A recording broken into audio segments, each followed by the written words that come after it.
वंदो चक्रधरा कृपा गुणवरा सर्वेश्वरा चित्परा कारुण्यानटनागरा द्वैकरा विघ्नादिदोषाहरा संबंधे जडजीव तारुणवरा कृता कृता हे धरा दातारा करुणा कर वर्मते द्यावी गुर्जरा श्री गोपाल कृष्ण महाराज की जय.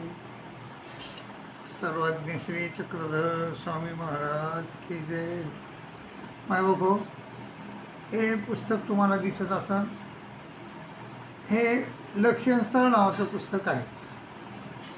तर हे जे लक्षण स्थळ नावाचं पुस्तक जे आहे, तर लक्षण म्हणजे काय? म्हणजे 9 प्रकरणापैकी 2 प्रकरणं, 9 प्रकरणाचे लक्षणं कोण लिहिले? लक्ष्मणदेव भट्ट राजूरकर. आपल्याकडे 2 लक्ष्मणदेव भट्ट आहेत. एक श्रीप्रभूचे लक्ष्मणदेव बा आणि दुसरे राजूरकर लक्ष्मणदेव भट्ट. तर श्रीप्रभूचे लक्ष्मणदेव बा जे होते ते स्वामीच्या अनुसारल्याच्या पुरुषाच्या यादीमध्ये आहे. आणि हे जे राजूरकर लक्ष्मणदेव भट्ट आहेत, हे राजूर म्हणजे जालन्याजवळ गणपतीचं एक स्थान आहे राजूर, त्या राजूरचे होते.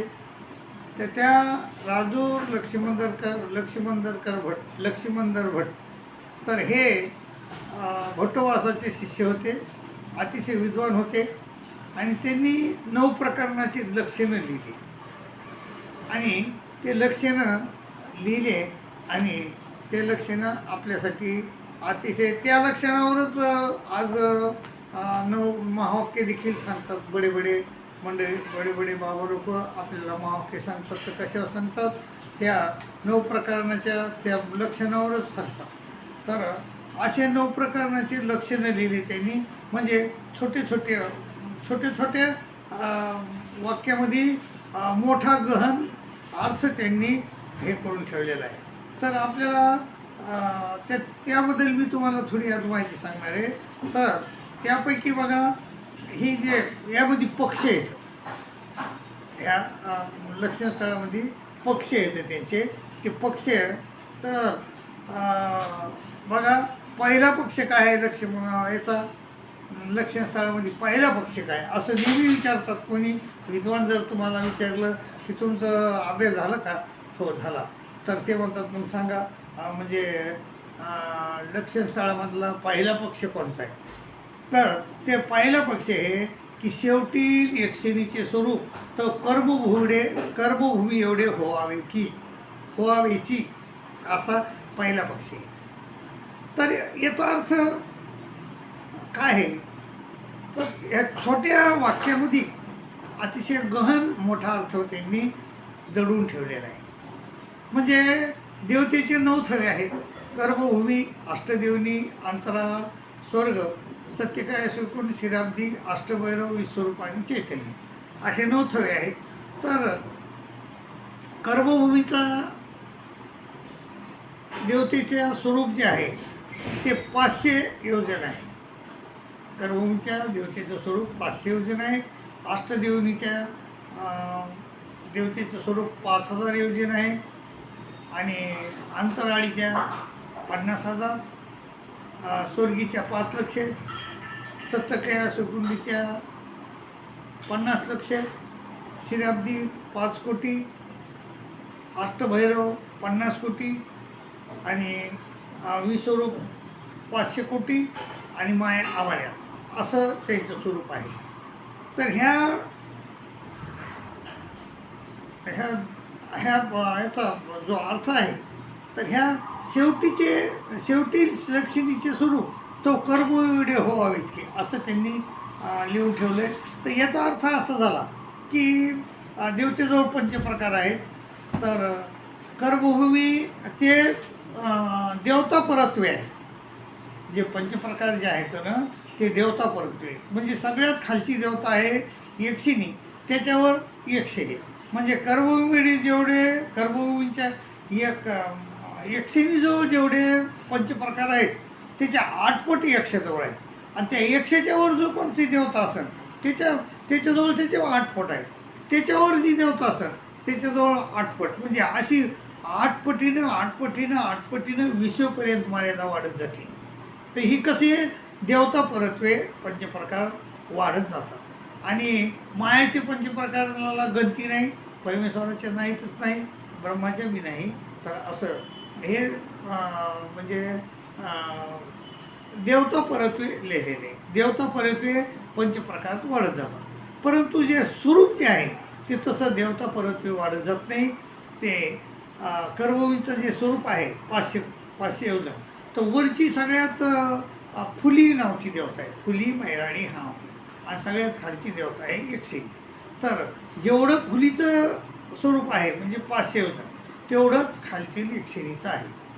म्हणजे जेवढं फुलीचं वरच्या देवतेचं म्हणजे 13 कोटी देवतेचं स्वरूप जे आहे त्या त्या कर्मभूमीमध्ये 13 कोटी देवता आहेत आणि 13 कोटी देवतेचं जे स्वरूप आहे ते 500 योजनच आहे.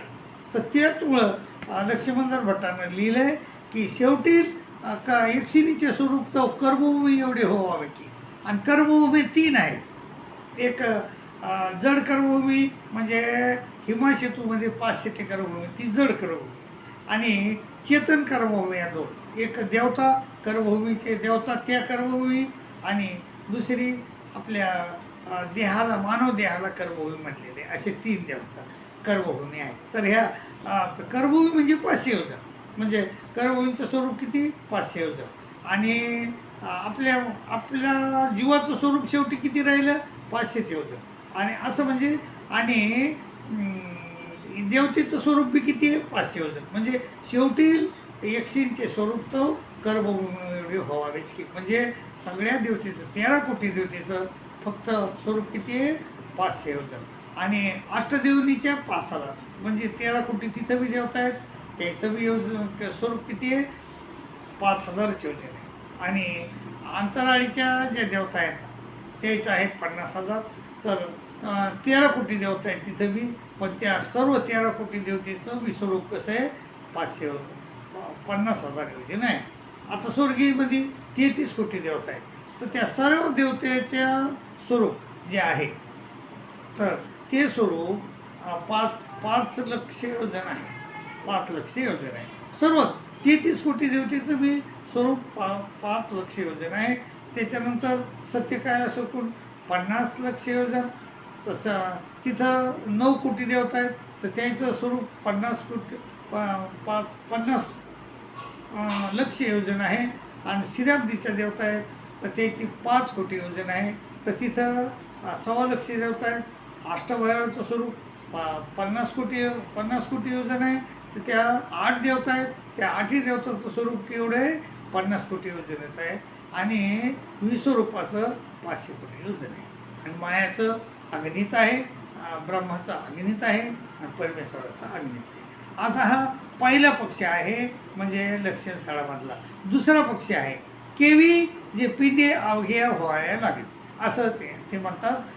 कशामुळं का म्हणले, कशाकरता म्हणले, म्हणजे समग्र पिंडस्था असाव्या लागती, म्हणजे कर्मवंशा मनुष्य देहाच्या ठाई अवघ्या पिंडस्था असाव्या लागती. समग्र पिंडाच्या ठाई अवघ्या पिंडस्था आहे काय, समग्र पिंडाच्या ठाई समग्र पिंडाच्या ठाई अवघ्या पिंडस्थ आहेत काय, नाही. भोगभूमीचे ते ईश्वरवत, म्हणजे भोगभूमीच्या जे भोगभूमीमध्ये जे पिंड आहेत, शरीर मनुष्य अवतार देह आहेत, तर त्याच्या ठिकाणी कमी आहेत पिंडस्थ. आणि पिंडस्थ म्हणजे देवता 2 प्रकारे विभागतात. ज्यावेळेस सृष्टीची रचना होते त्यावेळेस देवता 2 प्रकारे विभागतात. एक ब्रह्मांडस्थ आणि एक ओळखणे. ह्या ओळखणे काय करतात, ओळखण्या परमेश्वर अवताराजवळ राहून परमेश्वराचे गुणधर्माप्रमाणे काम करतात, आणि ब्रह्मांडस्थ ह्या ब्रह्मांडातील कामकाज करतात. आणि म्हणजे ओळखण्या पुन्हा विभागत नाहीत, परंतु ब्रह्मांडस्थ विभागतात. त्याचे 4 विभाग होतात: ज्ञानविग्रह, अज्ञानविग्रह, शाब्दग्ध आणि पिंडस्था. तर ज्ञानविग्रह म्हणजे रेणुका, जशी रेणुका म्हणजे रेणुका आहे, बळीभद्र आहे, असे ज्ञानविग्रह आहेत. अज्ञानविग्रह राम आहे, परशुराम आहे, असे अज्ञानविग्रह आहेत. म्हणजे ज्ञानविग्रह, अज्ञानविग्रह, शाब्दग्ध म्हणजे भीष्मापित्वाम आहेत आणि पिंडस्थ म्हणजे आपल्या देहामध्ये म्हणजे कर्मभूमीच्या कर्मभूमीमध्ये जे लोक आहेत त्या कर्मभूमीच्या कर्मभूमीमध्ये असलेल्या मनुष्याच्या ठिकाणी म्हणजे पायापासून घोट्यापासून तर डोक्यापर्यंत 81,00,00,000 देवतेच्या पिंडस्थ आहे, मायाची पिंडस्थ नाही. तर अशाप्रमाणे हे शास्त्र सर्वज्ञांनी सांगितलेलं आहे आणि तेच लक्षणं लक्ष्मणधर भट्ट राजोरकर यांनी केलेले आहेत. मायबापो, ते जे लक्षस्थळ आहे ते आपण समजून घ्यायला पाहिजे. तर हे अभ्यास कसा करायचा? अगोदर तर मी तुम्हाला एक पुस्तक लिहिलं आहे, त्या पुस्तकाचं नाव आहे ब्रह्मविद्येचे गमक. त्या ब्रह्मविद्येचे गमक आपल्याला अगोदर पाठ झालं पाहिजे. ब्रह्मविद्येचे गमक पाठ झालं की मग नंतर आपण 9 प्रकरणं काय आहे ते समजून घ्यायला पाहिजे. आणि 9 प्रकरणं झाले की विचार मालिका, आचार मालिका, नंतर दृष्टांत पाठ समजून घ्यायला पाहिजे. दृष्टांत पाठ आपल्याला पुरेपूर समजला की आपण मग नंतर लक्ष्यस्थळाच्या मागे लागलं पाहिजे. लक्ष्यस्थळ आपल्याला आलं पाहिजे जशाला तसं. आणि मग लक्ष्यस्थळ आपल्याला समजलं की मग आपल्याला महावाक्य समजू शकते. तर त्यामध्ये बी 2 विभाग त्यांनी केलेले आहेत. एक प्रमेय आहे आणि एक प्रवचन आहे. तर प्रमेय अगोदर पाहायचं, प्रमेय आलं की प्रवचन, महावाक्य प्रवचन आपल्याला बरोबर येते.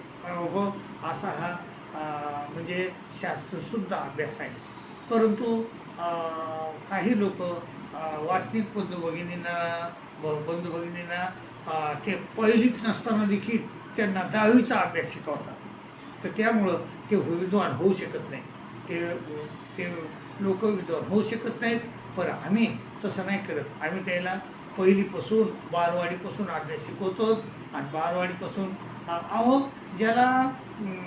ज्याला समजा संलग्न माहीत नाही, ज्याला अनाद्य माहीत नाही, ज्याला आद्यबळ माहीत नाही, ज्याला देवता माहीत नाही, ज्याला जीव माहीत नाही, ज्याला काहीच माहीत नाही, 4 पदार्थ माहीत नाहीत, तर तुम्ही अशा लोकांना जर लक्ष्यस्थळाची पोथी लावून सांगितली तर त्या लोकांना काय समजत? लक्ष्यस्थळाची पोथी समजू शकत नाही. पण त्याला तुम्ही बालवाडीपासून शिकवलं पाहिजे. म्हणजे 4 पदार्थ कोणचे येतं, देवतेजवळ कोणते प्रकार कोणचे येतं, हे मी सर्व त्या ब्रह्मविद्येचे गमकमध्ये लिहिलेले. ते ब्रह्मविद्येचे गमक अगोदर आपल्याला पाठ झालं पाहिजे. ते झाल्यानंतर आपल्याला 9 प्रकरणं जसे समजतात आणि ते 9 प्रकरणं समजले की मग नंतर तुम्हाला हा पुढचा अभ्यास सहज समजू शकतो. आणि हे मी तुम्हाला म्हणजे प्रयोगासह तुम्हाला सिद्ध करून दाखवले. अनेक मायमावल्या माझ्याकडे शिकल्या, माणसं बी शिकले आणि त्यांना आज ते कोणी बी महावाक्यात गेले तर त्यांना महावाक्य समजतंय. तर तुम्हाला बी महावाक्य समजू शकत. पण तुम्ही बी या आणि अभ्यास करा आणि ह्या ज्ञानगंगेचा ज्ञानगंगेमध्ये डुबून जा, ज्ञानगंगेमध्ये स्नान करा आणि पवित्र व्हा, अशी मी तुम्हाला नम्र विनंती करतो. तुमची रजा घेतो. दंडवत प्रणाम.